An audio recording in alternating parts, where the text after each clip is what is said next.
From the fast action of the trading pit to the power brokers making the headlines, you'll hear it all on the Traders Network Show with your host, Michael Yorba. All right. Michael interviews the front page titans about the latest in trading tools and market trends in stocks, commodities, bonds, forex, and derivatives. The Traders Network helps you stay ahead of the curve and delivers tomorrow's trade today. Now, here's your host, Michael Yorba. Welcome back to the Traders Network. I'm Michael Yorba, your host. Thanks for joining us. Broadcasting to you live from the Dallas KFXR 1190 AM iHeart Media Studios and worldwide through yorbamedia.com. All right, we've got quite the show for you today. We're going to go down to ground zero, if you will, the heart of what makes Texas move on the first part of this show. I've got Michael Hanberry. He is the president and founder of BTJ Consulting, definitely an advocate for the people who are investing in oil and gas. And he's got a special guest that he's brought with him, Veera Raman. And Michael, welcome to the show. Thank you for being here. Kevin, could you turn Michael's mic on? All right, Michael, welcome to the show. Thanks for being here. Thanks for having me, Mike. My pleasure. It's still not on. All right, well, Kevin, our technical advisor is going to work on Michael's microphone and see if he can turn it back on. In the meantime, Michael's got about 18, 20 years in the oil and gas industry in a variety of facets, from offshore to in the business. And then also his partner, Veera Raman, is with us. Veera has 18 years in the industry, but from a different perspective. This man is an international oil person. Veera, welcome to the show. Hi, Michael. Thanks for being here. Veera, I wanted to open this up a little bit so that you and Michael can talk about the things that real oil and gas investors have to, and people that are in the industry have to work on to make an oil and gas deal work. So, Veera, can you give us just a little background on who you are, what you are in the industry, and then I'm going to open up with you and Michael so we can have kind of a free-flowing forum of what's going on in the oil business, what are some of the things that you have to work with in the oil and gas industry, and then obviously where do you think it's going? Yeah, sure.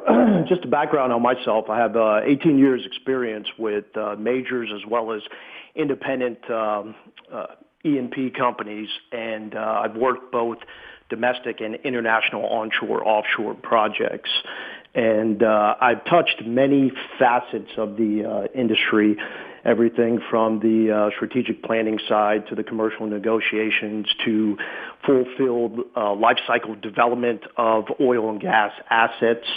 And that's kind of led me to my current state and current position where I am working with some of my partners, Michael Hanberry and Nick Ukich of Samper Fi, to develop our current projects in Oklahoma.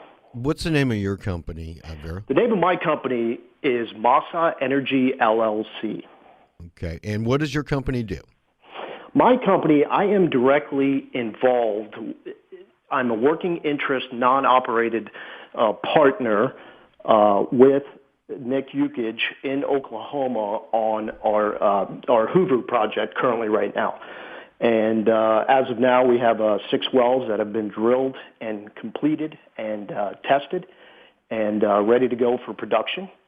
So that's what my company does, is evaluate, analyze specific projects, operators that I want to do business with for numerous reasons, and we can discuss that at the right juncture. And so that's what my company does, is really find the value creators in the oil and gas business right now that are positioned to handle the market volatility of crude. Great. Let's dive right into that. Michael, if you would chime in whenever you can. But between you two experienced oil and gas, not only investors, but actually operators in the industry, and I use that term loosely. Michael and Veera, what is your view on today's oil and gas markets and the prices that we're looking at?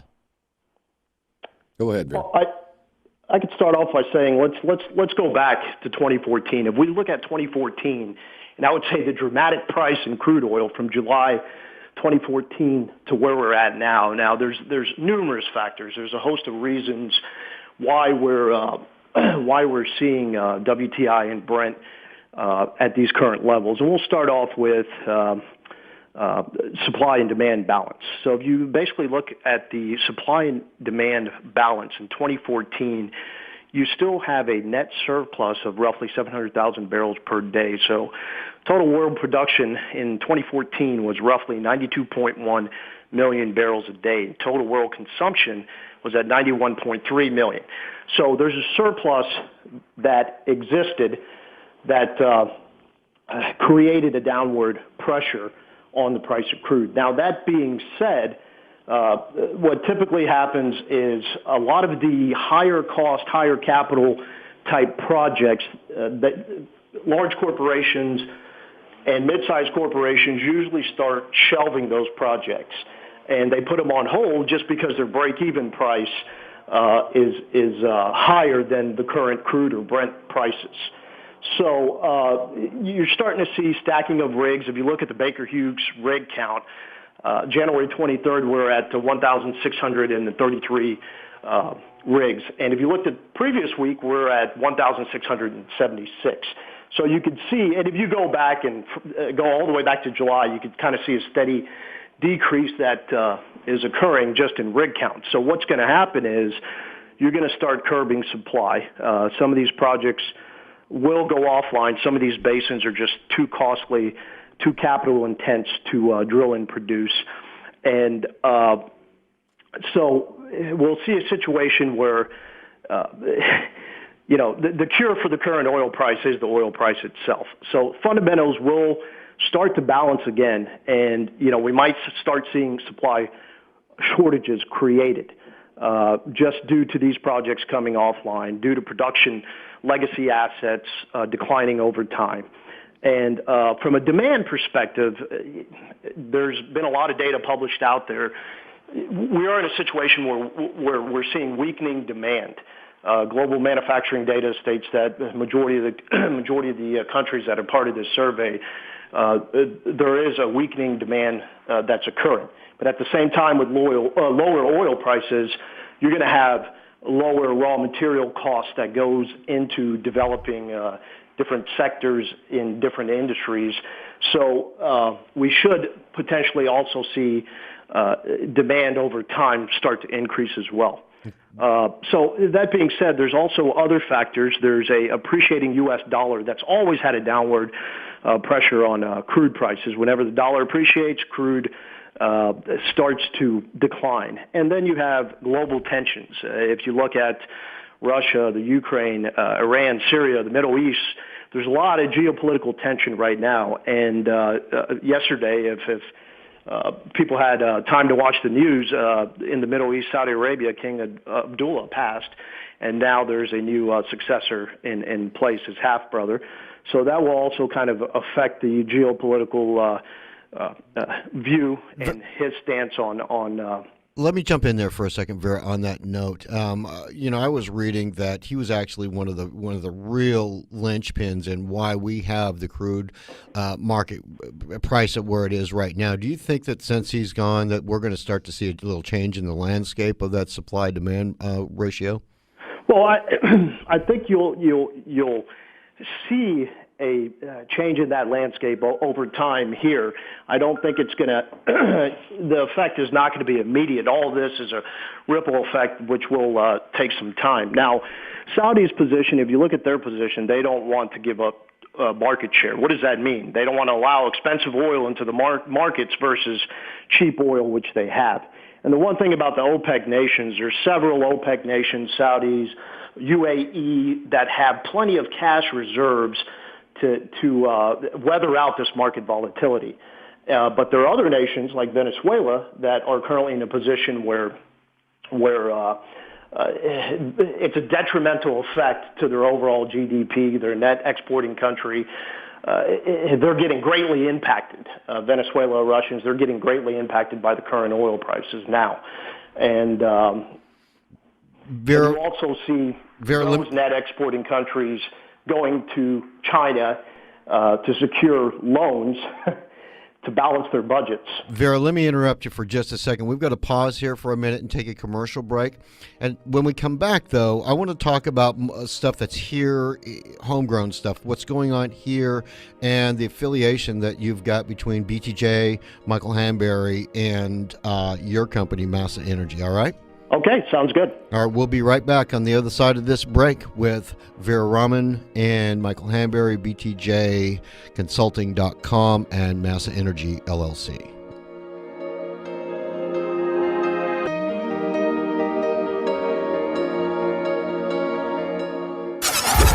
It's been called the most intense and hard-fought games in all of college sports. Head fakes from 15, throws in the corner, Turner for a three, bullseye.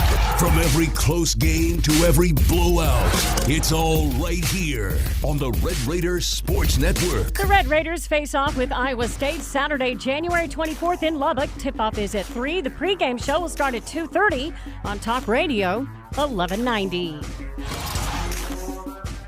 BTJ Consulting was founded specifically to consult with accredited investors on how best to manage their oil and gas investments. The emphasis is not only on direct participation in drilling projects, but includes opportunities in the purchasing of oil rigs, service and equipment companies, real estate and/or the purchase of royalty interest through lease pooling. This strategy further mitigates risk and spreads their clients' investments over the entire sector whenever possible. For more information, call 469-518-5008 or info@btjconsulting.com. 469-518-5008 or info@btjconsulting.com. That's 469-518-5008 or info@btjconsulting.com. And tell them Yorba sent you. With the late winter we had, the leaves are falling. This is Michael Berry, and that means gutter cleaning time. I hate gutter cleaning. I don't do gutter cleaning anymore. That means scooping smelly muck out of a gutter, perched 10 feet high on a ladder where you could fall and blow your back. I'm at a point in my life where I don't do things that might hurt my back again. Leaf Guard, a one-piece covered gutter system that allows water to flow in but keeps the leaves and the debris out. Comes with an unconditional, lifetime, no clog warranty. That means if it ever does clog, it won't. Leaf Guard will bring out their ladders, their technicians, and unclog it free. 214-504-2154. Give them a call. Let them come out, show you what it does, how much it costs, why it's fantastic. GuttersDallas.com. GuttersDallas.com. 214-504-2154. Take a look under your bed. Find stuff under there? What about jobs? No? Now try your basement. There's a pair of overalls that overall you're not so into anymore. A perfectly good laptop that hasn't seen your lap in months. And even more stuff, but still no jobs? Well, you really have both. See, stuff is defined as household articles considered as a group. Sometimes this stuff is no longer needed. Wait, no longer needed? That can't be right. Because remember those jobs you were looking for? Those are really needed. And they're the stuff inside your stuff. Even inside that winter coat that moved with you to Phoenix. Our job is to unlock those jobs. And it starts when you donate your stuff to your local Goodwill. Here's how we do it. When you donate to Goodwill, we sell your stuff to provide job training for people right here in your community. So just by teaming up with Goodwill, you help create jobs. And isn't that worth parting with the leftover keytar from your 80s cover band? Goodwill. Donate stuff, create jobs. Find your nearest donation center at goodwill.org. A message from Goodwill and the Ad Council. From the Talk Radio 1190 Weather Center, this update is brought to you by Village Builders. Sunny today with a high in the upper 50s, clear tonight with a low around 42. Found only within Dallas-Fort Worth's finest communities, Village Builders, Dallas-Fort Worth's premier luxury home builder. Visit Somerset, now open in Colleyville. Village Builders, building your dream since 1973. Village Builders is an equal opportunity home builder. Welcome back to the Traders Network. I'm Michael Yorba, your host, broadcasting to you live from the Dallas KFXR 1190 AM iHeart Media Studios and worldwide through yorbamedia.com. All right, I'm joined in studio with Michael Hanberry, President, Founder, BTJ Consulting, and on the phone, Veera Raman, Massa Energy, Managing Director and Founder. All right, Veera and Michael, we talked about some of the general landscape of the oil and gas industry on the last segment and some international flavor. Let's bring it home. And Michael, I'd like you to chime in on this one here. You brought Veera to the show. You were on the show last week, but let's talk about, number one, how you guys met, and then what you're doing together and why you're doing it. Michael, bring it in. How did you meet Veera? Well, Veera was on another project, and we were collaborating together. I was consulting with him regarding the Semper Fidelis Exploration and Production project. With all his background and experience, it's clear that even an industry professional likes that opportunity. 125 wells. We drilled 6 in 2 months out of the chute, hit them all, and so we've pretty much proved up this opportunity. And of course, it's the perfect time and place to be positioned where we're at, not heavily leveraged at all, and got $1 million on the ground in front of those investors that we're consulting for. So, I mean, Veera, I think you might agree with that. This was just the perfect place and time. Yes, I absolutely agree. If you look at what attracted me to BTJ and Semper Fi, I'll start off by saying they both have very strong management teams. They have a wealth of experience. They have geologists that have been around for a long time, that are very familiar with the Oklahoma area. They also have a proven track record, which is a critical point. Like Michael mentioned, we're 6 for 6 now. We've had 6 discoveries, oil and gas, and that track record speaks for itself. And they've also had other successful wells in Oklahoma as well. And overall, we're looking at a very favorable geologic spot with multiple stack zones and abundance of acreage that these gentlemen are going to pick up going forward. So there's plenty of upside with what we're doing currently now, and also, the positioning, like I mentioned earlier, is you want to be associated with the value creators that can weather through the crude oil market volatility. And one of the reasons they can is their break-even points and their cost to produce are much lower than what WTI is now. And it's conventional oil plays, it's straight holes, and that's some of the reasons that put them in the position to take full advantage, right time, right place, to really capitalize on our investments. And if I get this correct, Michael and Veera, you started out by an affiliation of a consulting basis, and then once you really drilled down into the geology, the projects, the management teams, actually you became an investment partner in, if I got that right, the first 5 out of the 6 wells that they've drilled and hit. It was valuable enough not just to be a consultant and get money off of this, but actually put your own money where your mouth is. Isn't that right? Yes, I have my own money invested in these wells, and will continue to invest my own money going forward in these wells. So that is absolutely correct. What do you see, Michael and Veera? What do you see are the opportunities and the risks on the horizon for independent producers like you? And we'll just use these 125 wells you guys are going to drill as an example. Well, I think more for me, the perfect position is to you want to buy low, sell high. You want to drill at a very low cost, like Veera was discussing. And by the time I get all the equipment for less money, all the people that are sitting on the sidelines, as again Veera discussed earlier, at their break-even point of $80 or $70 or $60 a barrel, we've got crews that are standing by ready to go to work. We've got equipment I can buy for half price. So it starts getting better for me. $20 a barrel is still okay with me. And if I can get, instead of 1 million barrels behind pipe like we have now in 6 wells, by December, if I can get 100 or 125 wells and 12 or 15 million behind pipe, and we're back to 90, that's a great day. It's time to make hay while the sun shines for us. So let me jump in there real quick. So what I'm hearing is the 80, 90, or I should say that the $300 to $750 a foot cost to drill the wells is now a complete flip-flop. And that's what's really the independent, non-leveraged companies have a niche, and they're actually got the leg up on this when it comes to the cost to actually produce the oil. Is that right, Veera? Yeah, that is correct. So if you look at services, it's a direct correlation to crude price. So crude price drops, services price drop. And we're able to take advantage of that in our cost per foot on the drilling side as well as on the services side with physical assets, whether they be rigs, transport trucks, equipment. So that's one of the keys that the current marketplace has created.